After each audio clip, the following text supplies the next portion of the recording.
Ele me jogou na estrada com 2 filhos e uma barriga crescida, ela disse, sentada na terra batida, sem ter onde parar. E a reação do fazendeiro solitário mudou a vida de todos que viviam naquela região. Você já imaginou ser expulso da própria casa em plena tarde de sol, diante dos olhos dos vizinhos, sem que ninguém se levantasse para ajudar? É assim que começa a história que sacudiu o sertão de São Bento do Agreste, num ano de 1921, em que a terra rachava igual coração de mãe que perdeu filho, e a palavra de coronel pesava mais que qualquer escritura. O vento levantava poeira pela estrada e Marizinha Batista Cavalcante, 22 anos, viúva de 7 meses e grávida de 4, estava sentada sobre um baú de fechadura quebrada, rodeada de trouxas de roupa, com 2 filhos pequenos agarrados nela como filhotes de tatu que sentem a toca desabar.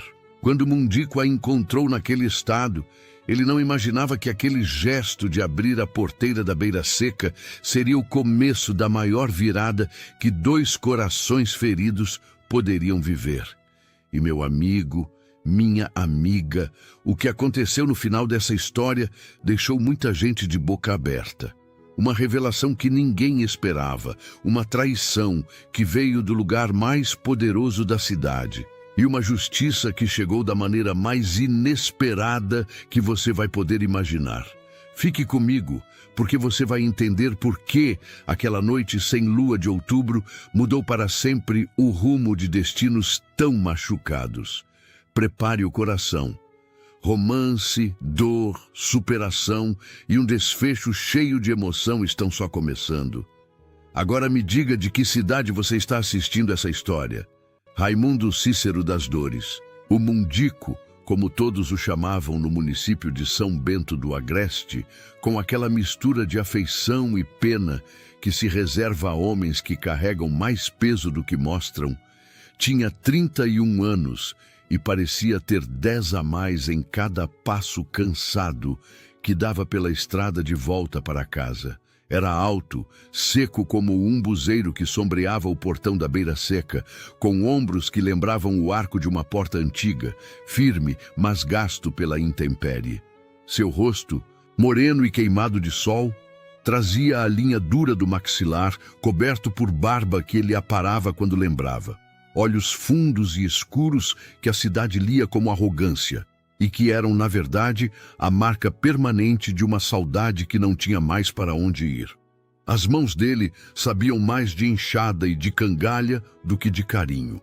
Mãos calejadas, com dedos grossos e palmas rachadas, que aprenderam cedo que o mundo do sertão não tinha espaço para delicadeza.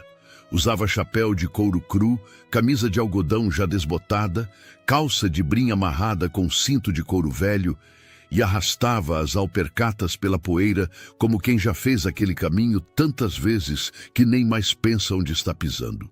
A beira seca, sua fazendola de apenas 40 alqueires, era magra de pasto e larga de dívida, mas era o único chão que lhe restava depois que a febre amarela levou sua esposa Inácia, 3 anos antes, durante um parto que levou junto também o filho que nunca chegou a chorar.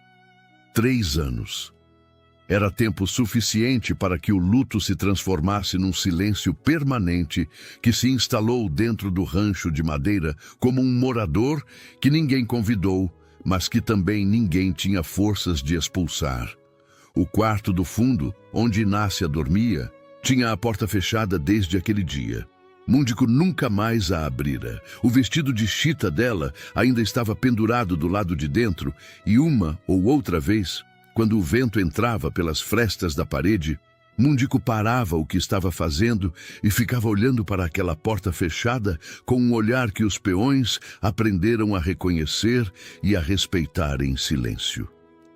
São Bento do Agreste o via como homem de poucos amigos e menos sorrisos. Alguém que trabalhava na roça do vizinho quando precisava de dinheiro, que cumpria o que prometia, que não devia satisfação a ninguém, mas que também não convidava ninguém para nada.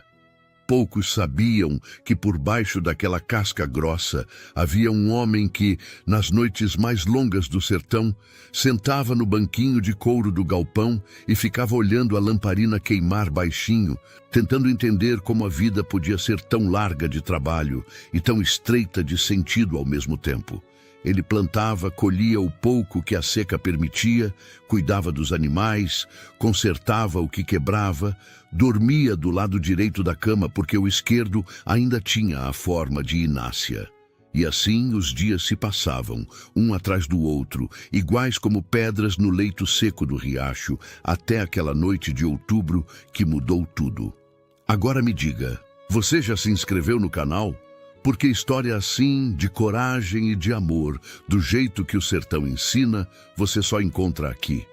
Marizinha Batista Cavalcante não havia escolhido aquele baú de fechadura quebrada como lugar de sentar, nem aquela estrada de terra batida como lugar de passar a tarde. Ela havia passado 22 anos tentando fazer tudo certo do jeito que se esperava de mulher do sertão, respeitosa, trabalhadora, quieta quando devia ser quieta, falante quando alguém precisava ouvir. Tinha o rosto fino e queimado de sol, aquela beleza que o sofrimento afina em vez de apagar, com maçãs do rosto altas, lábios secos naquele dia, mas que, quando ela sorria, tinham a forma de quem carrega dentro de si uma gentileza que o mundo ainda não conseguiu destruir de vez. Os olhos castanhos, grandes, eram o que mais chamava a atenção nela, não pela cor, mas pela expressão, que naquele momento não brilhava de esperança, mas do esforço de não desmoronar diante das crianças.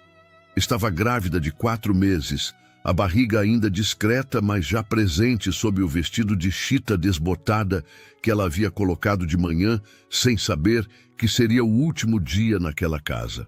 Ao lado dela, Joaquim, 5 anos, ficava de pé com as mãos cruzadas para trás, tentando imitar o ar sério dos adultos, mas com o lábio tremendo, revelando que o menino estava a um passo do choro que só segurava para não assustar a mãe. Esmerinda, 3 anos, dormia encostada no baú, cansada demais para entender o que estava acontecendo, os cabelinhos pretos grudados na testa pela tarde quente.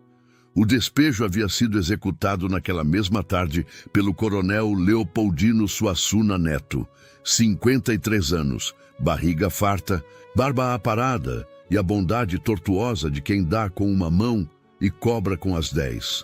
Dono das maiores terras da região e credor do falecido marido de Marizinha, João Batista Cavalcante, que morrera de febre 7 meses antes, sem deixar nada além de dívidas que o coronel apresentava em papéis que ninguém sabia ao certo se eram legítimos.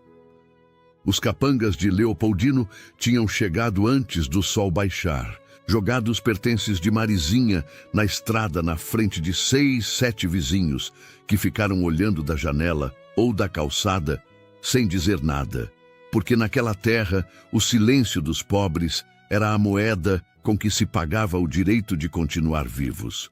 O pretexto era a dívida do marido morto. A verdade, que Marizinha carregava como pedra no peito desde que o coronel havia aparecido na varanda 2 semanas antes, com aquele sorriso de quem acha que pode comprar qualquer coisa, era outra. Ela havia batido a porta na cara dele. O despejo foi a resposta. E naquele momento, sentada no baú de fechadura quebrada com Joaquim de pé ao lado e Esmerinda dormindo encostada, Marizinha não chorava. Já tinha passado da hora do choro. Estava naquele ponto além das lágrimas, onde a pessoa fica completamente quieta por dentro, não porque aceitou, mas porque o corpo não tem mais energia nem para a revolta. Olhava para o céu que ia avermelhando no horizonte e pensava nas próximas horas, no frio da noite que viria, nos filhos que precisavam comer, no filho que crescia dentro dela sem saber para que mundo estava vindo. Foi então que ela ouviu o trote de Canela na estrada. Mundico apressou a égua Bahia. Quando o som chegou até ele, não era de criança nem de animal. Era o choro que só nasce do desespero que já passou pela humilhação e chegou à resignação. A última claridade do dia pintava as nuvens de laranja e roxo quando ele dobrou a curva da estrada e viu aquela cena que lhe apertou o peito de um jeito que não esperava.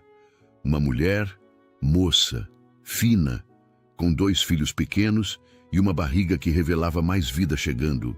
Sentada em cima de um baú no meio da estrada de terra, rodeada de trouxas de roupa, com o ar de quem ficou sem chão por baixo dos pés. Mundico desceu de Canela devagar. Ficou parado por um momento que pareceu longo, com o chapéu na mão, olhando para aquela mulher e aquelas crianças com o céu estrelado começando a preencher o horizonte. Ele sabia quem era Marizinha. São Bento do Agreste era pequena demais para que alguém não soubesse a história de todos e sabia também que recebê-la seria convidar a ira do coronel Leopoldino sobre si mesmo, sobre a beira seca já hipotecada, sobre o pouco que lhe restava. Sentiu o peso desse cálculo como se fosse físico, como se o mundo inteiro estivesse na balança junto com aquela mulher e aquelas crianças. Mas havia algo naquele choro contido, naquele menino de 5 anos de pé, com as mãos cruzadas para trás, tentando ser forte demais para a idade, que fez um nó na garganta do fazendeiro e desfez o cálculo antes que ele terminasse. "Levanta", disse ele, com voz mais áspera do que pretendia, porque emoção em homem do sertão saía sempre assim, disfarçada de rispidez. Marizinha ergueu os olhos. Ela o conhecia de vista, como todo mundo conhecia Mundico, mas nunca havia trocado mais que um cumprimento de passagem com ele. Agora, ficou olhando para aquele homem alto e seco que havia descido do cavalo no meio da estrada para falar com ela, e não sabia ao certo o que esperar. "Não tô te convidando para a festa", continuou Mundico, pegando a trouxa maior com uma das mãos. "Tô te convidando para dentro." Marizinha ficou imóvel por um segundo. Então, levantou Esmerinda nos braços, acordando a menina com um cuidado de quem carrega coisa frágil, e chamou Joaquim pela mão. "Obrigada, seu Mundico", disse com a voz que saiu mais fraca do que ela queria. "Não precisava de obrigada não", respondeu ele, amarrando a trouxa no arreio de canela. "Precisava era que você saísse da estrada antes que a noite chegasse." E assim, Marizinha Batista Cavalcante, com Joaquim agarrado à saia e Esmerinda dormindo de novo no ombro, entrou pela porteira da beira seca, deixando o baú de fechadura quebrada para buscar no dia seguinte. E naquele momento, sem que nenhum dos dois percebesse, o destino começava a costurar um laço que nem a dor futura conseguiria desfazer. Os primeiros dias na beira seca foram cheios do desconforto de 2 mundos que não sabem como se encaixar. Mundico arrumou o quarto dos fundos para Marizinha, e as crianças varreu, colocou palha nova no colchão, pendurou um pano na janela que fazia às vezes de cortina, e ele mesmo foi dormir no galpão, numa rede que esticou entre 2 paus, como fazia nas noites de calor forte no tempo de Inácia. O ambiente do rancho era simples. Mesa de madeira rústica com 4 bancos, fogão de lenha, lamparina pendurada no meio do teto, prateleira com as poucas loucas que ele tinha, cheiro constante de café forte e de madeira velha. Para Marizinha, que chegou quase sem forças e deitou assim que as crianças dormiram, aquele cheiro de café foi a primeira coisa boa que ela sentiu naquele dia inteiro. Na manhã seguinte, Mundico estava no fogão quando ela apareceu na cozinha. O cabelo havia sido penteado, o vestido sacudido, e ela carregava a Esmerinda no colo, enquanto Joaquim aparecia atrás dela, arrastando os pés, como quem ainda não tem certeza se pode andar à vontade naquela casa.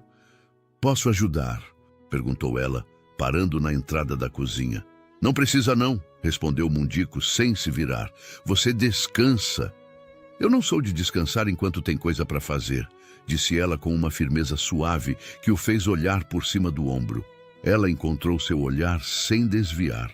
Ele voltou para o fogão. "O café tá grosso", disse ela depois de um momento.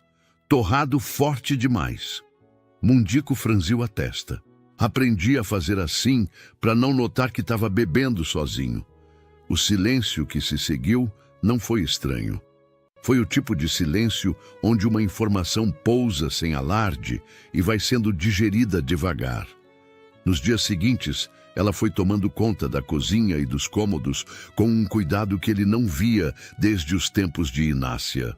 Lavou roupas no tanque de pedra, estendeu no arame do quintal, preparou a galinha que Mundico havia trazido do paiol, com um tempero que fez o rancho cheirar de um jeito diferente, cheiro de casa habitada, cheiro de família, cheiro que o fazendeiro não sabia que havia sumido até que voltou. Joaquim, desde o segundo dia, colou em Mundico como tatu em toco. Seguia o fazendeiro por toda a propriedade com as mãos cruzadas para trás, imitando o jeito do homem andar. O que fazia Mundico fingir que não estava vendo, para não ter que lidar com a sensação estranha e boa que aquilo causava no peito. Foi numa tarde em que Mundico estava ensinando o menino a distinguir as estrelas apontando para o céu da varanda, enquanto a lamparina balançava com a brisa, que Marizinha apareceu com 2 copos de café e se sentou no banco ao lado deles, sem pedir licença, como quem sabe que já tem lugar. Ele aprende rápido, disse ela, olhando para Joaquim, que repetia em voz alta os nomes que Mundico ia falando. Aprende sim, concordou o fazendeiro, recebendo o café. Bebeu um gole. Esse café aqui tá certo, disse sem mais. Ela sorriu de lado, o primeiro sorriso real que ele via nela. Torrei mais suave, para notar que não tá bebendo sozinho. Se gostou até aqui, deixe o like. Você não imagina o quanto isso ajuda esse canal a continuar trazendo histórias assim.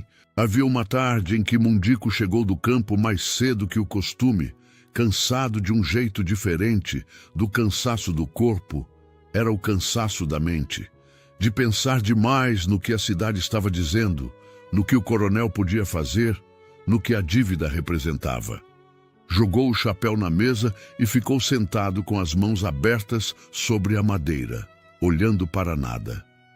Marizinha estava no fogão. Sem dizer uma palavra, ela trouxe um prato de canjica que havia preparado com o leite de cabra daquela manhã e colocou na frente dele. O cheiro era aquele cheiro específico de canjica no ponto certo, doce, cremoso, com uma pitada de canela que ela havia encontrado num canto da prateleira. Mundico olhou para o prato, depois para ela. Não sabia que tinha canela aqui, disse. Estava escondida atrás do sal grosso, respondeu ela. É assim que as coisas boas aparecem, às vezes, escondidas atrás do que dói. Ele ficou olhando para ela por um segundo. Depois, comeu a canjica em silêncio, mas o silêncio era diferente do silêncio de antes. Outra tarde, Joaquim havia caído correndo no quintal e arranhado o joelho em uma pedra. O menino chorou mais de susto do que de dor, mas com aquela intensidade de criança que não divide o sofrimento em tamanhos. Mundico estava perto e foi o primeiro a chegar. Agachou na frente do menino, olhou o arranhão e disse com uma calma que o menino absorveu imediatamente. Não é nada, já caí feio mais de 100 vezes e tô aqui. Limpou com o canto do lenço, soprou levemente e ficou agachado até o choro diminuir. Quando Joaquim parou de chorar e disse, o senhor já caiu mesmo? Mundico respondeu, já, e mais grave que isso. A diferença é que agora eu tenho quem cuide do joelho. O menino olhou para a mãe, que estava parada na entrada do quintal observando tudo, e então olhou para Mundico de volta. O senhor tem a gente agora, disse Joaquim com a seriedade de 5 anos que às vezes diz verdades maiores que um adulto conseguiria formular. Mundico engoliu seco. Tenho, disse ele simplesmente. E levantou o menino no colo para levá-lo para dentro. A cidade, no entanto, não era boa. São Bento do Agreste fofocou de imediato e com uma voracidade que só pequena cidade tem. Dona Zeferina, a rezadeira que vivia em frente à capela, foi a porta-voz principal do veneno. Sentada na cadeira de balanço da varanda, falava para quem quisesse ouvir que uma mulher amaziada com um homem viúvo era um escândalo que a própria Nossa Senhora não aprovaria. A comadre Fiota, mulher do comerciante que ficava perto da praça, completava: "E grávida, Heim, sabe de que é a criança?" E abaixava a voz como se segredo fosse, mas falava alto o suficiente para que o balconista ouvisse e espalhasse. Na venda do seu Horácio, as línguas se soltavam toda a tarde enquanto os homens tomavam aguardente. "Disseram que o Mundico recebeu uma moça como pagamento", comentava um. "Disparate", respondia outro. "Mas ele não devia ter recebido assim não, coitado. Homem bom, mas sempre foi ingênuo demais." E Leopoldino Suassuna Neto, que soube da acolhida no dia seguinte pelo capataz Belarmino, não precisou mentir. Apenas deixou o rumor crescer, alimentando-o com silêncios calculados e um comentário desdenhoso aqui e outro acolá sobre a honra do Mundico, sempre com aquele ar de quem lamenta, mas que no fundo está satisfeito com o resultado. Belarmino passou 2 vezes pela estrada da Beira Seca numa semana, a cavalo, devagar, sem motivo aparente, apenas olhando a linguagem dos coronéis, que não precisam dizer o que querem porque o silêncio amedronta sozinho. Mundico via e sabia. Não era ingênuo. Conhecia bem o modo de operar do coronel. Conhecia o veneno que a cidade fermentava. Sabia que cada dia que Marizinha ficasse na Beira Seca era um dia a mais de pressão sobre o que restava da sua reputação e das suas finanças. Mas havia uma coisa que ele não sabia como explicar para ninguém, nem para si mesmo. A fazenda estava diferente. Não fisicamente era o mesmo rancho de sempre. As mesmas paredes de madeira velha, o mesmo portão de madeira, o mesmo umbuzeiro no portão. Mas estava diferente de dentro, como se alguém tivesse acendido uma lamparina num cômodo que ficara escuro por 3 anos. A conversa que mudou tudo aconteceu numa tarde de chuva rara, uma daquelas chuvas finas do sertão que chegam sem aviso e cheiram a terra viva, a vida que estava apenas esperando a hora certa para brotar. Estavam sentados na varanda de ripas velhas, ouvindo o barulho da água no telhado de telha, Esmerinda dormindo no colo de Marizinha e Joaquim lá dentro dormindo também, esgotado de uma tarde inteira seguindo o Mundico no curral. A lamparina da varanda balançava com o vento que vinha junto com a chuva, e havia no ar aquele silêncio diferente do silêncio do dia a dia. Era o silêncio que convida as pessoas a dizerem o que têm para dizer. "Me conta o que aconteceu de verdade", disse Mundico de repente, sem olhar para ela, os olhos na chuva que escorria pelo beiral. Marizinha ficou quieta por um momento. Esferida mudou de posição no colo dela. Então ela falou. Falou do marido João, homem bom, mas fraco, que havia assinado um papel que não devia ter assinado sem ler direito. Um papel do coronel que transformava a dívida que tinham na fazenda em algo que o próprio João nunca entendeu completamente. Falou de como a dívida havia sido paga em espécie. Antes de João morrer, ela mesma havia ajudado a juntar o dinheiro, vendendo galinhas, toucinho, o que tinha. "Mas o recibo", disse ela, a voz baixando, "o recibo sumiu. E quando João morreu, o coronel apareceu com papéis dizendo que a dívida existia ainda. Falou da proposta que Leopoldino havia feito na varanda, aquele sorriso de quem acha que está fazendo favor. Falou da porta que ela havia batido na cara dele.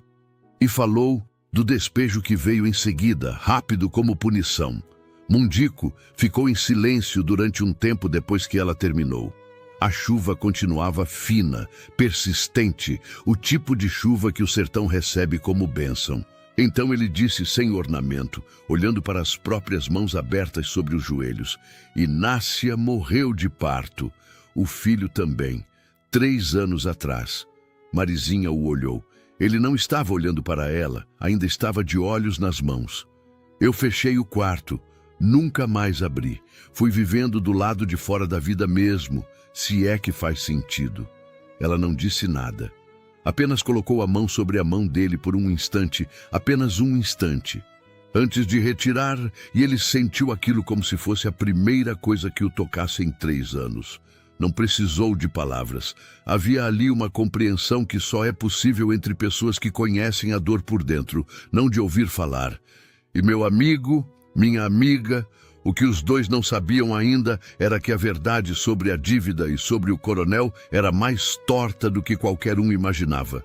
E que havia uma pessoa dentro da própria família de Leopoldino que carregava o peso daquela injustiça como pedra escondida na sola do sapato, esperando a hora de botar no chão. Nos dias que se seguiram, a presença de Marizinha na beira seca foi se tornando algo diferente do que havia começado. O que começara como abrigo provisório ia ganhando a consistência de permanência. Ela havia descoberto o quintal dos fundos e plantado cheiro verde num canteiro que ela mesma abriu com um cabo velho de vassoura. Havia consertado a dobradiça da janela da cozinha que chiava toda vez que o vento batia.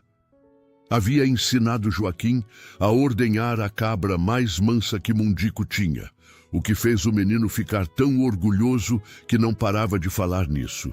E em certos momentos do dia, quando ela passava com Esmerinda no colo e cumprimentava Mundico com um aceno de cabeça, ou quando gritava do quintal perguntando se ele preferia feijão temperado ou feijão puro, havia entre os dois uma naturalidade que parecia ter brotado do nada, mas que, na verdade, tinha sido construída dia a dia em pequenos gestos e em silêncios que não pesavam.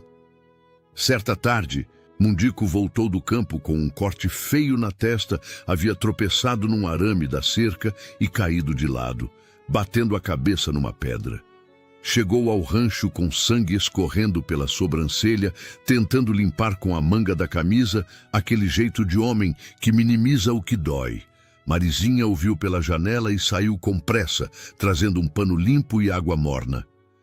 "Deixe eu ver esse corte", disse com voz suave, mas firme, pegando o queixo dele com 2 dedos para virar o rosto na direção da luz. Mundico ficou quieto, não acostumado a ser cuidado. "Não é nada", disse ele. "É sim", respondeu ela sem negociar, limpando o sangue com delicadeza. Quando os dedos dela tocaram sua testa, tirando a sujeira com cuidado, ele fechou os olhos por um segundo. Não era de dor.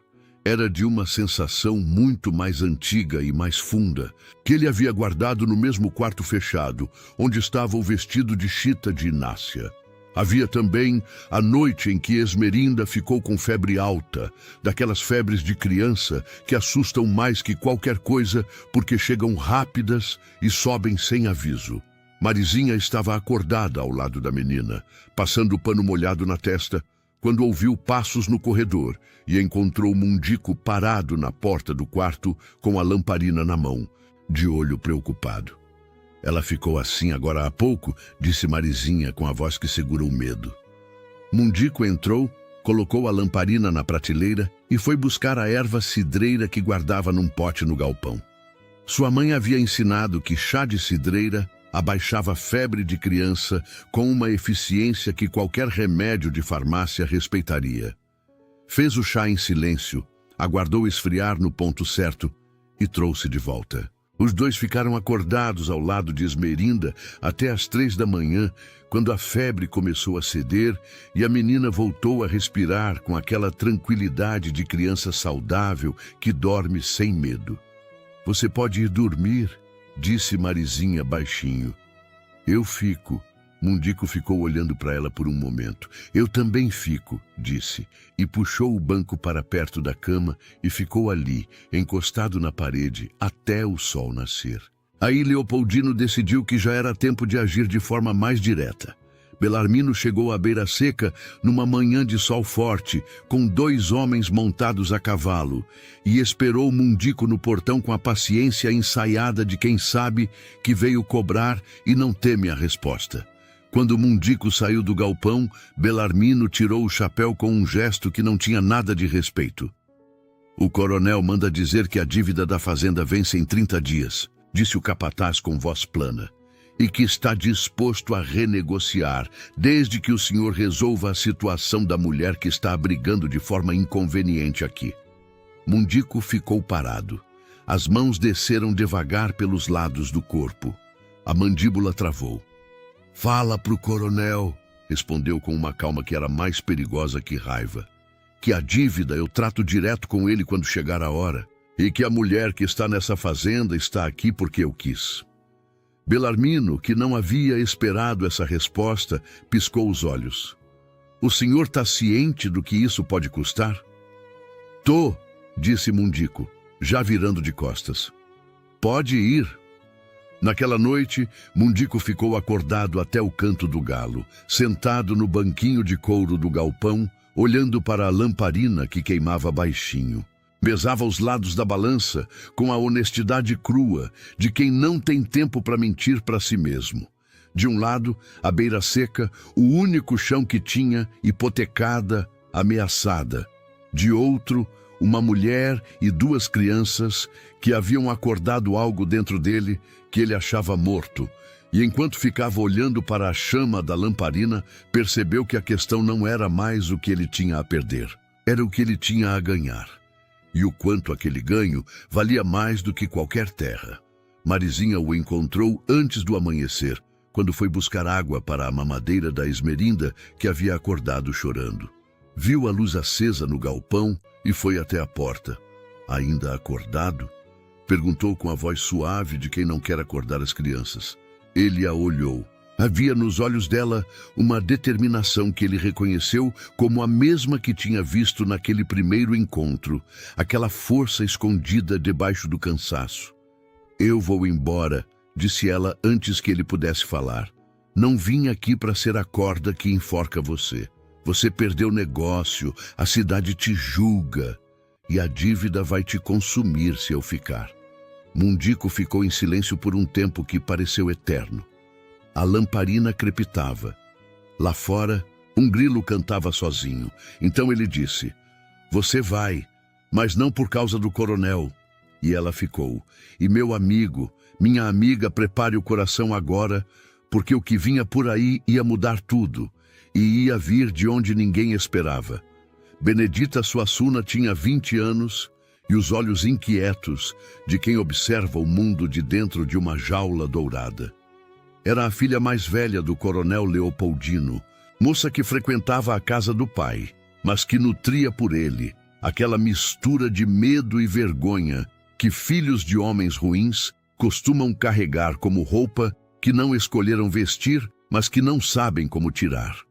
Ela havia crescido ouvindo as histórias do pai, as dívidas cobradas, os favores que eram armadilhas, a generosidade que nunca era gratuita, e havia aprendido a ficar quieta. Mas havia um limite para o silêncio, e Benedita havia chegado nesse limite. Numa manhã de sol ainda fraco, quando a neblina do sertão grudava no chão como um cobertor raso, ela apareceu na beira seca sozinha, sem avisar, carregando uma bolsa de couro com o passo apressado de quem tem medo de mudar de ideia no caminho. Mundico estava no curral e Marizinha estava no quintal com as crianças quando Benedita bateu na porteira.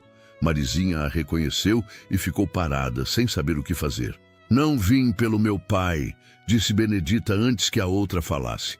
"Vim pelo que é certo." E abriu a bolsa. Dentro havia papéis, cartas do falecido João Batista Cavalcante ao coronel, escritas em desespero, onde João deixava registrado que a dívida havia sido quitada em espécie e que havia recibo. Havia também um segundo documento mais antigo que tratava de uma herança deixada pelo pai de Marizinha, terra em Caruaru, terra fértil, que o coronel nunca havia comunicado à viúva, porque era exatamente o tipo de riqueza que um homem como Leopoldino colocava no bolso sem se explicar. Benedita tremia enquanto entregava as coisas. "Meu pai destruiu o recibo de quitação", disse ela com a voz firme, apesar do tremor nas mãos. "Eu vi. Tinha 11 anos e vi ele queimar um papel e rir depois. Só entendi o que era anos mais tarde, quando ouvi a história da senhora. Olhou para Marizinha. Meu pai é o que é, mas eu não preciso ser o que ele quer que eu seja. Marizinha ficou olhando para os papéis. Mundico, que havia chegado do curral e ouvido tudo da janela, entrou devagar. Os três ficaram em silêncio por um momento, sentindo o peso do que estava sobre a mesa. Não eram apenas papéis, eram a prova de uma injustiça que havia jogado uma mulher na estrada com 2 filhos e uma barriga, que havia tirado o chão de quem já tinha pouco chão. Benedita se levantou, ajeitou a bolsa. O senhor Mundico tem que ir ao juiz de paz de Caruaru, disse. Já escrevi para eles. Eles estão esperando. E foi embora tão rápido quanto havia chegado, deixando na sala o cheiro leve de sabão e a claridade nova de uma manhã que acabava de mudar de figura. Mas antes que qualquer providência pudesse ser tomada, a noite mais escura da história chegou. Belarmino voltou à beira seca ao entardecer, dessa vez com 3 homens e sem a paciência da primeira vez. Chegaram a cavalo, entraram pela porteira sem pedir licença, e a intenção estava estampada na postura de todos. A ordem era expulsar Marizinha à força e deixar claro ao Mundico o que acontecia com quem contrariava Coronel. O gado espantou no curral. Canela empinou e relinchava.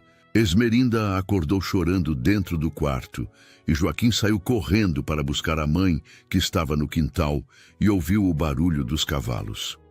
Mundico saiu do galpão sem correr, mas com passo certo, colocando-se entre Belarmino e a porta do rancho. Você não entra aqui, disse com a calma de quem já tomou a decisão mais importante da vida e não tem mais nada a temer.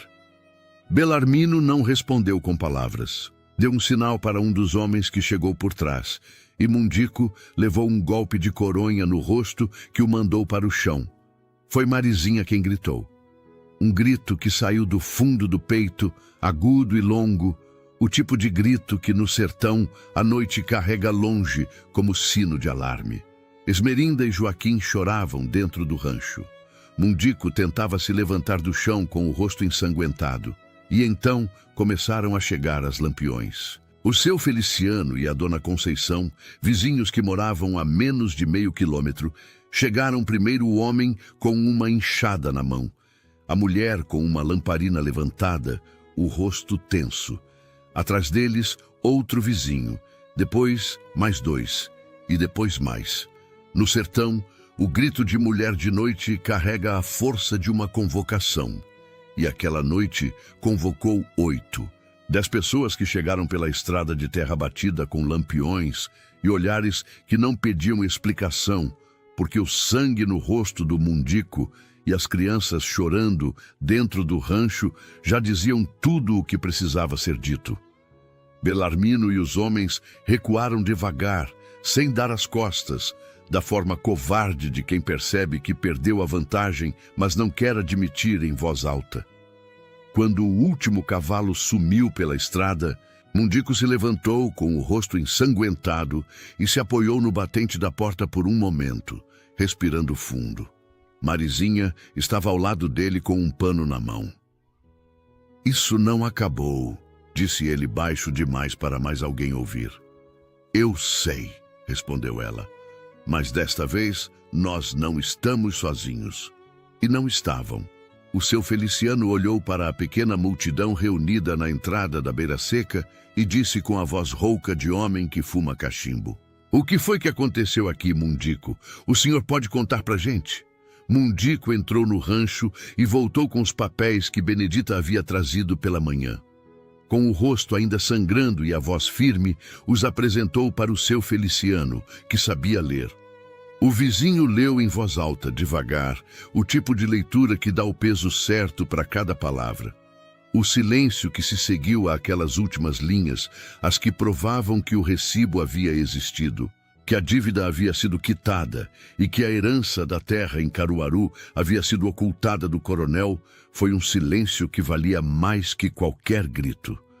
As pessoas se olhavam. Alguém murmurou. Uma mulher fez o sinal da cruz. Na manhã seguinte, cedo, Antes que São Bento do Agreste acordasse de vez, um carro de aluguel entrava na cidade. Dentro vinha um representante do juiz de paz de Caruaru, que havia sido procurado semanas antes por Benedita em sigilo, com cópia dos documentos e um relato escrito com a letra miúda e firme de uma moça de 20 anos que havia decidido que o silêncio tinha limite. Leopoldino Suassuna Neto foi encontrado em casa, na hora do almoço, tomando aguardente na mesa da varanda, como se fosse mais uma tarde qualquer. O representante do juiz chegou acompanhado do cabo policial da cidade, que era homem honesto demais para ser do bolso do coronel e que havia recebido a ordem de Caruaru com o ar de quem sempre soube que aquele dia ia chegar. Leopoldino tentou negar, tentou explicar, tentou o tom de quem está sendo injustiçado. Mas os papéis eram papéis, os documentos eram documentos, e a testemunha era a própria filha o que o deixou, pela primeira vez em décadas, sem nada para comprar o silêncio de quem precisava calar. A prisão aconteceu na tarde daquele mesmo dia, na rua principal de São Bento do Agreste, enquanto a cidade inteira observava da calçada ou da janela. Leopoldino Suassuna Neto foi acusado de falsificação de documentos, estelionato e ocultação de herança de menor em vulnerabilidade. Belarmino, que havia passado a noite pensando em onde estava a lealdade e concluído que estava consigo mesmo, entregou voluntariamente o depoimento sobre as ações que havia executado por ordem do patrão. Os outros 2 capangas também depuseram. O delegado Arlindo, homem que cheirava a tabaco e a justiça tardia, assinou os papéis com uma firmeza que parecia anos de contenção finalmente se soltando. 10 anos de prisão e restituição integral dos bens à senhora Marizinha Batista Cavalcante. Foi a sentença confirmada pelo juiz de Caruaru na semana seguinte. As terras de Caruaru, férteis e extensas, foram seladas para devolução imediata à herdeira legítima. E a dívida da Beira Seca, construída sobre o mesmo tipo de documento fraudulento, foi declarada nula de pleno direito. Dona Zeferina, que havia passado semanas espalhando veneno sobre Marizinha e sobre Mundico, soube da notícia pela comadre Fiota, que soube pelo balconista da venda do seu Horácio, que havia ouvido com seus próprios ouvidos a leitura dos documentos na entrada da Beira Seca. Ficaram as duas em silêncio por um tempo considerável. Depois a comadre Fiota disse: "A gente estava enganada." Dona Zeferina não disse nada, mas na tarde daquele mesmo dia levantou da cadeira de balanço mais cedo que de costume e foi rezar 1/3 a mais do que o habitual. "E meu amigo, minha amiga, prepare o coração agora de verdade, porque o que vinha a seguir era o que toda aquela história havia estado construindo desde aquela noite sem lua de outubro, desde aquele primeiro 'levanta', dito mais áspero do que pretendia. A noite que se seguiu à prisão do coronel foi a primeira noite verdadeiramente tranquila da Beira Seca em muitas semanas. As crianças dormiram logo. O vento era suave. A lamparina da varanda queimava com uma steadiness calma, sem o balanço nervoso dos dias de tensão.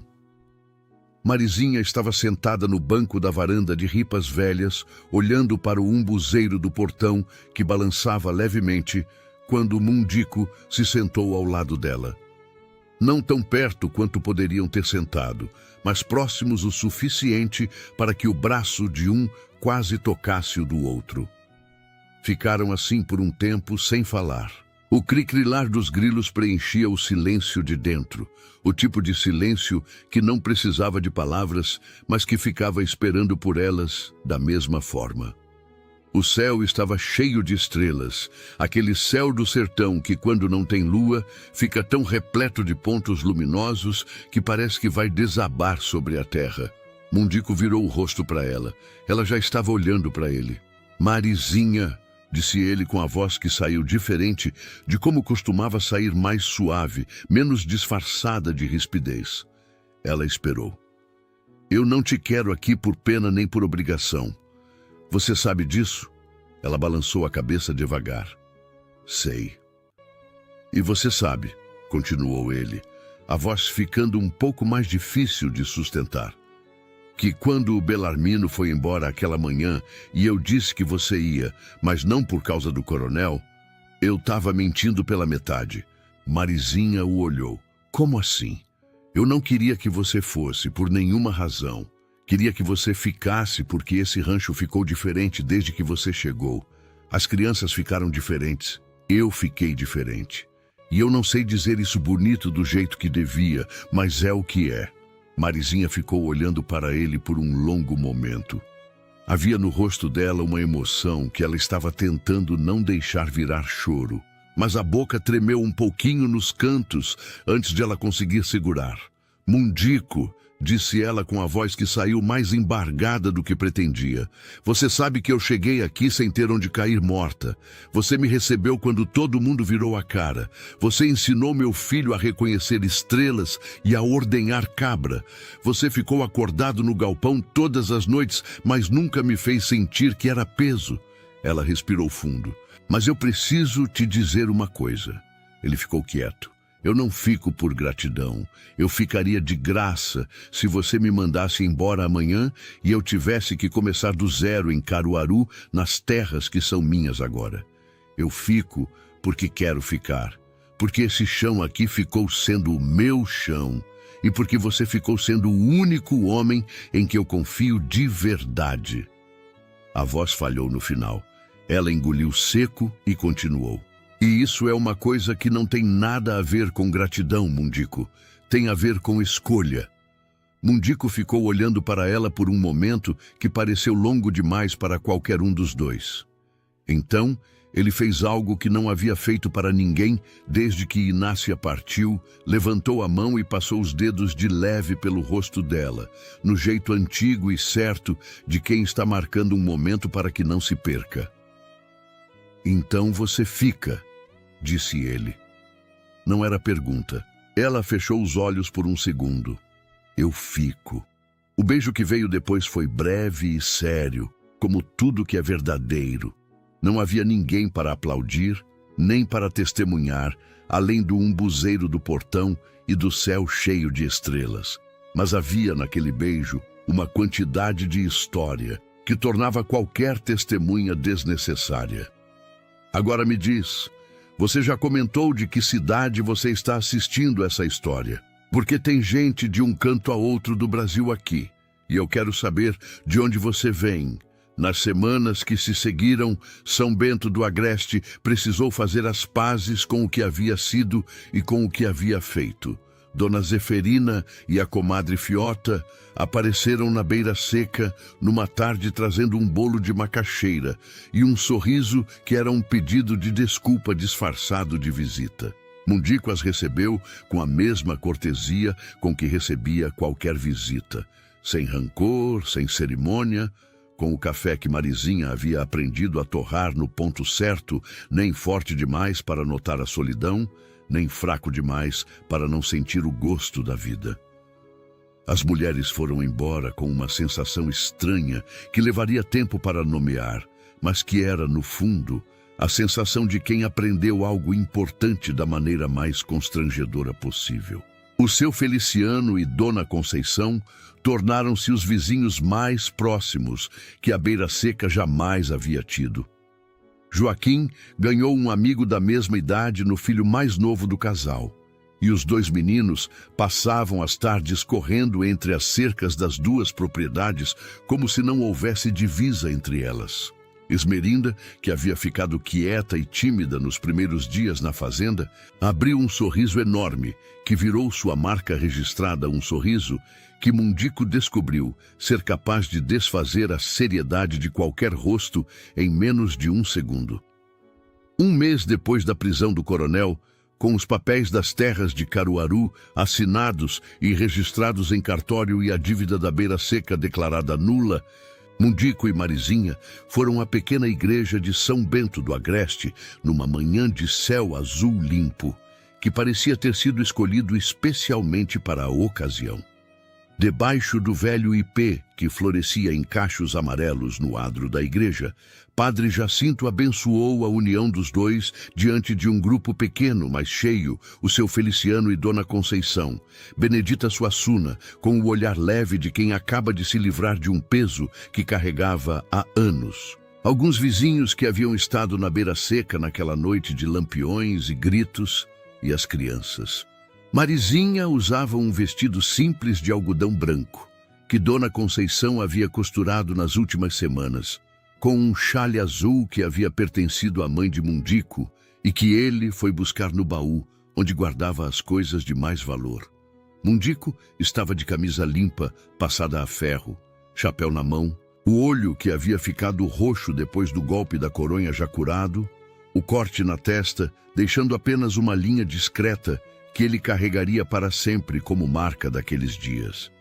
Padre Jacinto falou do amor que não se impõe, mas que escolhe. E Mundico ficou olhando para Marizinha durante toda a fala do padre com uma atenção que dispensava qualquer comentário adicional. Quando o padre perguntou se Mundico a tomava por companheira de vida, ele respondeu com uma firmeza que fez o seu Feliciano assoar o nariz discretamente. E quando Marizinha respondeu a mesma pergunta, o padre precisou esperar um momento porque a voz dela sumiu na primeira tentativa não de dúvida, mas de emoção que era grande demais para caber numa palavra só. Ela tentou de novo e conseguiu, com os olhos cheios e o sorriso firme ao mesmo tempo, que é a expressão exata da felicidade que passou por tudo que Marizinha havia passado para chegar até ali. Joaquim ficou de pé ao lado de Mundico durante a cerimônia inteira, com as mãos cruzadas para trás, imitando o jeito do fazendeiro, o que fez todo mundo sorrir ao mesmo tempo. Esmerinda correu para a mãe logo depois que o padre terminou de falar e abraçou as pernas dela com aquela força de criança pequena que não sabe segurar, e Marizinha a pegou no colo e a segurou contra o peito, enquanto os parabéns chegavam de todos os lados. A festa foi simples, mas longa: feijão com carne seca, milho assado, o bolo de macaxeira que Dona Zeferina desta vez trouxe de bom grado e a sanfona do seu maneco, que tocava sem parar enquanto havia pé para dançar. Mundico dançou uma vez com Marizinha, o tipo de dança de quem nunca dançou muito, mas que naquele dia não estava disposto a fazer contas sobre o que sabia ou não sabia fazer. Nos meses seguintes, a beira seca foi se transformando com a naturalidade das coisas que crescem no tempo certo. As terras de Caruaru, antes abandonadas sob o nome do coronel, e foram recuperadas com trabalho conjunto, Mundico levando os peões que havia contratado com parte da indenização, que o juiz de Caruaru havia determinado como reparação, e Marizinha indo junto quando as crianças deixavam, aprendendo sobre aquele chão que era dela, mas que ela nunca havia pisado com liberdade. O pasto das duas propriedades foi ampliado. O gado cresceu. A casa da beira seca ganhou um cômodo novo no fundo, construído com as mãos do próprio Mundico, durante as tardes de menos serviço, com a janela voltada para o umbuzeiro do portão, que Marizinha havia pedido de propósito. E então, 6 meses depois da cerimônia debaixo do ipê, numa manhã em que o céu do sertão acordou com nuvens carregadas que não vinham desde o ano anterior, a chuva chegou. Não a chuva fina de bênção que o sertão recebe de vez em quando, chegou a chuva de verdade, grossa e longa. A chuva que faz o açude encher, que faz o pasto verdejar do dia para a noite, que transforma a terra rachada em terra viva. O açude da beira seca encheu pela primeira vez em 4 anos. O umbuzeiro do portão floresceu amarelo como nunca havia florescido nos 3 anos de luto de Mundico. Joaquim e Esmerinda correram para a chuva com os braços abertos e a boca aberta, rindo daquele jeito de criança que não guarda a felicidade para depois, que gasta tudo de uma vez, porque sabe que a vida é agora. Mundico ficou parado na varanda, olhando para a chuva que caía no açude, e Marizinha chegou por trás e ficou ao lado dele, sem falar. Depois de um momento, Ela pegou a mão dele e disse: "Esse rancho precisa de um nome novo." Ele a olhou. "Tinha um nome", disse ela, "mas a beira seca não existe mais. Esse chão aqui não é mais seco." Mundico ficou olhando para o açude que enchia, para um buzeiro florido, para os filhos dela que corriam na chuva, para a mão dela na mão dele, e disse: "Água viva." Ela sorriu. Água viva. E a fazenda passou a se chamar assim, não em cartório, não em papel oficial, mas no jeito como todo mundo que passou a frequentar aquele lugar a chamava, e no modo como Mundico e Marizinha apresentavam o chão deles para quem chegava pela primeira vez. "Bem-vindo à Água Viva." No ano seguinte, Marizinha deu à luz uma menina saudável que chegou ao mundo numa madrugada de lua cheia, com o padre Jacinto sendo acordado para o batizado no dia seguinte. A menina recebeu o nome de Inácia, em memória e em paz, não em culpa, não em sombra. Era um nome que honrava uma vida que havia passado e que havia deixado Mundico pronto, à sua maneira torta e calada, para receber tudo que veio depois. Marizinha havia sugerido. Mundico havia ficado quieto por um longo momento. Depois havia dito: "É um bom nome." E tinha sido. Leopoldino Suassuna Neto cumpriu pena em Recife, longe da terra onde havia confundido poder com direito.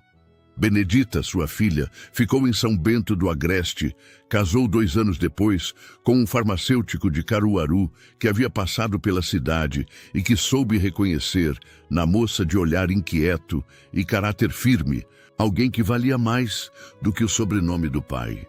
Mundico e Marizinha a receberam na Água Viva sempre que ela passava por ali, com o café no ponto certo e o quintal florido de cheiro verde. E havia entre os três o tipo de respeito que nasce de momentos que moldam destinos. E assim, a história que havia começado com uma mulher sentada num baú de fechadura quebrada na estrada de terra batida, com 2 filhos pequenos e uma barriga que carregava mais vida por vir, foi se tornando a história que a região inteira aprendeu a contar, não como fofoca, não como escândalo, mas como exemplo. A história de que abrir a porta para quem está no chão não é ingenuidade. É o único ato que de fato surpreende o mundo.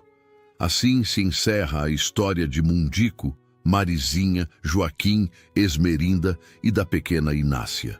Uma história de dor que abriu o caminho para o amor, e de amor que curou todas as dores. Às vezes, o destino coloca na nossa porta aquilo que mais precisamos. Mesmo quando não estamos preparados, mesmo quando temos tudo para perder e nenhuma garantia do que vamos ganhar.